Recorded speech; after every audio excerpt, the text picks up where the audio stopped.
O ano na, eto na naman tayo. Pagluluto na naman tayo ng ating pananghalian. Kaya ano pang inaantay nyo? Abay, umpisahan na natin, di ba? And then naalala ko nga pala, medyo may katagalan na rin ang aking hindi pagluto nito. Siguro mga ilang buwan na rin. Kaya naman po, sige, samahan nyo na ako, di ba? At alamin na natin kung ano itong aking lulutuin. At ayan, nakita nyo na nga naman, di ba, na talaga naman pong nagisa na tayo. Medyo marami-raming luya ang ating nilagay.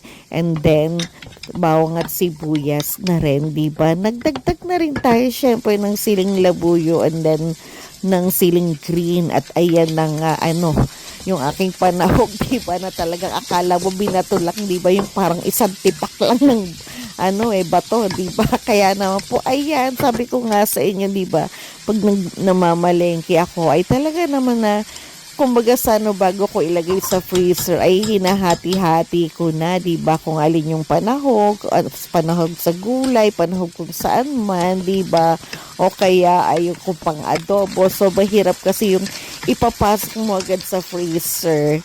Tapos, syempre, kung medyo malaki, diba? And then, i-defrost mo, and then, kalahati lang pala lulutuin mo, ay mahirap na naibalik uli sa freezer yun. Ayan, nahuli na ako, may gulay.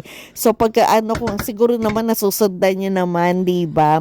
So, syempre, na natin ng mabilisan din, diba? So, naglagay na rin tayo ng bagong isda. At eto nga yung sukat nung ating gata or yung coconut milk sa 200 grams nitong ating gabi leaves, diba, yung dried gabi leaves. So, 3 coconut milk na lata, and then syempre pagkakulungan yan, diba, nilagay na nga natin yung ating dahon ng gabi, and then pagkakulungan ng gabi, diba, alam niyo naman na hindi dapat masyadong halu-haluin daw dahil baka makate ang magiging kalabasan. Kaya naman po, sige, wala namang mawawala, di ba?